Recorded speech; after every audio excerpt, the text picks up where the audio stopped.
आपण भंडारदऱ्याला नाव मी आधीच सांगितलं, काजू महोत्सव बघितलेला आहे का? कुठे सादर? भंडारदरा.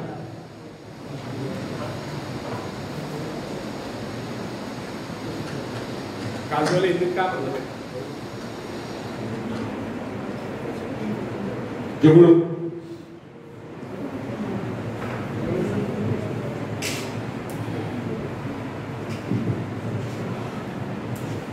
बिना मेहनत के तख्त ताज नहीं होते, बिना मेहनत के तख्त ताज नहीं होते. ढूंढ लेते हैं जुगनू अंधेरे में भी मंजिल, ढूंढ लेते हैं जुगनू अंधेरे में भी मंजिल, क्योंकि वे किसी बाहरी रोशनी के मोहताज नहीं होते, वे स्वयं प्रकाशित होते. धन्यवाद.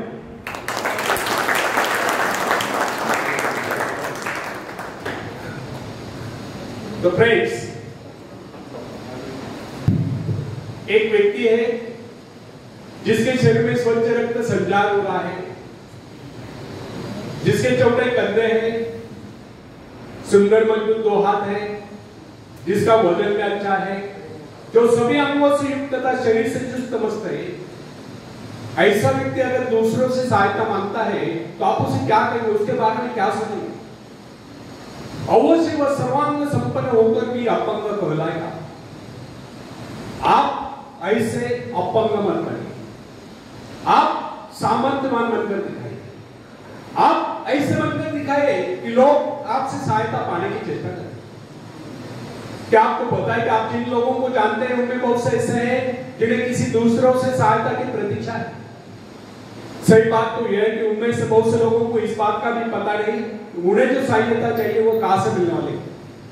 फिर भी वे इंतजार करते और सोचते रहते कि बस अब उनका काम बनने वाला है, उन्नति के द्वार खुलने वाले हैं, कोई उनकी मदद के लिए आएगा, उनके सारे कष्ट दूर हो जाएंगे. क्या ऐसा संभव है? वास्तव में कोई किसी की सहायता करता है? ऐसे सोचने वालों ने अपने गिरबान में झांक कर देखना चाहिए, क्या उन्होंने किसी दूसरों की कितनी सहायता की, उन्होंने आज तक किसकी कितनी मदद की है? क्या कोई ऐसा व्यक्ति है जो कहे कि उन्होंने उसे सहायता की थी इसलिए वो आज उन्नति की चोटी पर? फ्रेंड्स, यदि आपने या उन्होंने किसी दूसरों की सहायता न की तो फिर किसी दूसरों से सहायता की प्रतीक्षा क्यों? ऐसे लोग केवल अपने भूल के कारण आगे बढ़ने से रुक जाते हैं. हर इंसान को चाहिए कि वह केवल अपने सहारे आगे बढ़े, लौटने के रास्ते से मुंह फेर कर बिना किसी के सहारे आगे बढ़ना चाहिए. आत्मनिर्भरता से तो मनुष्य की शक्तियां विराट रूप धारण करके प्रकट होती है. आत्मविश्वास ही सफलता की नींव है. इसी आत्मविश्वास के सहारे हम दूसरों की सहायता करने में सफल हो सकते हैं. फ्रेंड्स, एक बहुत बड़े प्रबंधक का एडमिनिस्ट्रेटर ने कहना है, मैं अपने बेटे को इस कंपनी में नियुक्त करना चाहता हूं जहां से कठिनाइयों का सामना करना पड़े, क्योंकि इससे उसकी सहन शक्ति और कुशलता विकसित होगी. यदि मैं उसे अपनी कंपनी में रखूंगा तो वो मेरे भरोसे बैठा रहेगा, हर निर्णय के लिए वो मेरा मुंह ताकता रहेगा, उसमें ठहरे हुए पानी की तरह सड़ान उत्पन्न होगी. आप सभी जानते हैं ठहरे हुए पानी पर मच्छर गुनगुनाते हैं, तो बहते हुए पानी पर राजस करते हैं. कितने सुंदर विचार थे उस व्यक्ति. अगर आप माँ बाप अपने पुत्र या पौत्री के लिए इस प्रकार के उच्च विचार रखते हैं तो वे अवश्य उनके भाग्य विधाता बन जाएंगे. जो माँ बाप अपने बेटों या बेटियों को अधिक लाड प्यार से बिगाड़ देते हैं कि बच्चा जब चाहे स्कूल जाए, जब चाहे छुट्टी कर ले, जब चाहे कॉलेज जाए, जब चाहे छुट्टी कर ले, जब चाहे काम पर जाए, जब चाहे छुट्टी कर ले, तो ऐसे बच्चे भविष्य में कुछ नहीं कर पाते, उनका तो भविष्य नष्ट होता है. अपनी शक्ति पर स्वयं ही भरोसा करना पड़ता है. अपने कार्य स्वयं करने वाले सफल होते हैं. इसी से मानव के चरित्र का निर्माण होता है. जिन बच्चों को यह पता हो जाता है कि वे अपने माँ बाप के सहारे जीवित रह सकते हैं, वे अपने बल पर कोई भी कार्य समर्थ होकर भी कर नहीं पाते, वे वैसी कोशिश भी नहीं करते. जबकि उन्हें समझना चाहिए माँ बाप तो सदा के लिए उनके आश्रय दाता नहीं बन पाएंगे. एक दिन तो ऐसा आने वाला है जब उन्हें अलग अलग जीवन बिताना ही पड़ेगा, तब ऐसे लोगों को भयंकर मुश्किलों का सामना करना पड़ता है।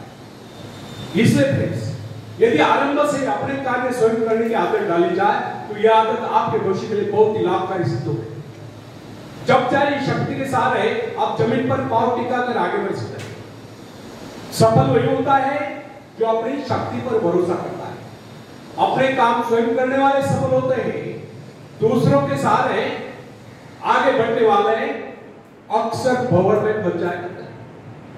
फ्रेंड्स, जिस नाव की पतवार आपके हाथ में नहीं, वह नाव आपको पार करा दे, इस बात की क्या गारंटी है? आपका जीवन तो उसके हाथ में है जिसके हाथ में नाव की पतवार हो। वह चाहे तो आपको डुबो दे, चाहे पार करा दे।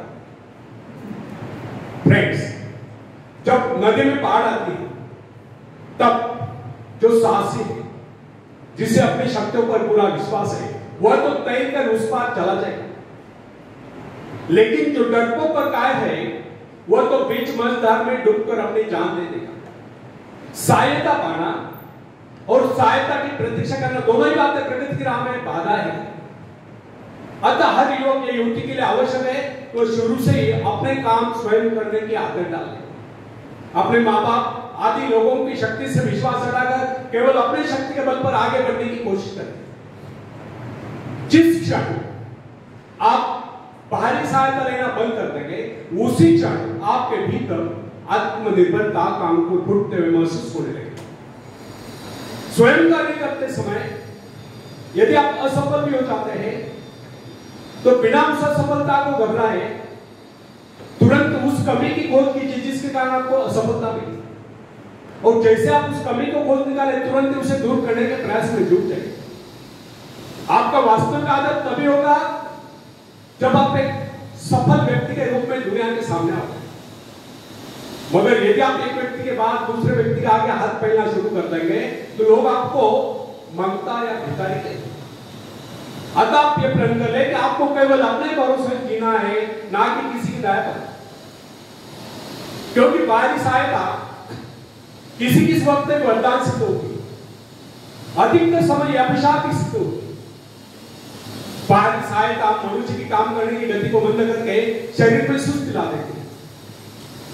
आप ऐसे लोगों से मदद कीजिए जो आपको जीवन में आगे बढ़ने की प्रेरणा दें।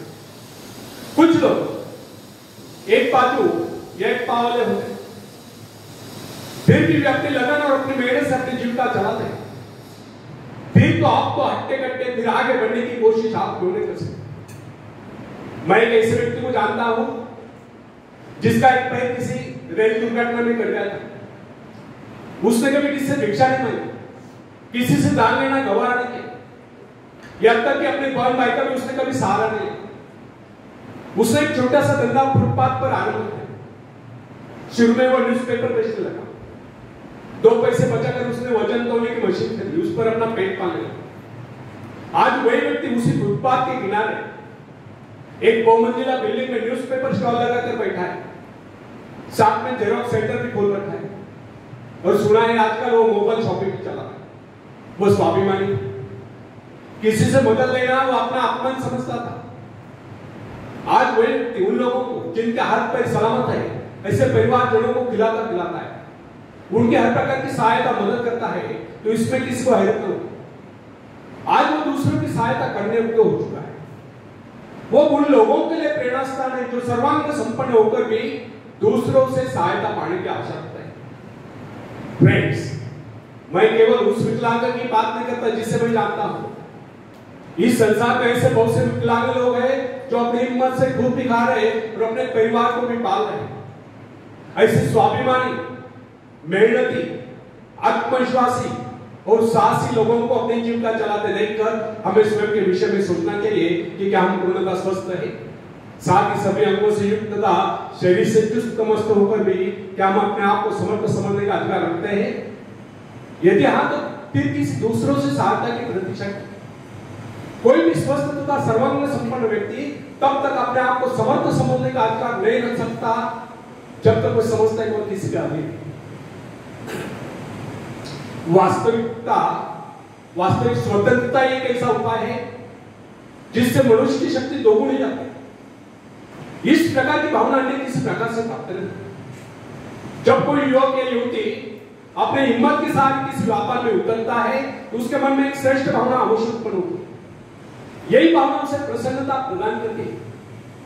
इससे पहले किसी के अधीन रहकर चाहे वो कितना ही बड़ा कारोबार क्यों न कर चुका हो, परंतु उसे स्वतंत्रता से अपने आत्मविश्वास के साथ साहस के साथ काम करने में एक नए आनंद का एहसास होता है।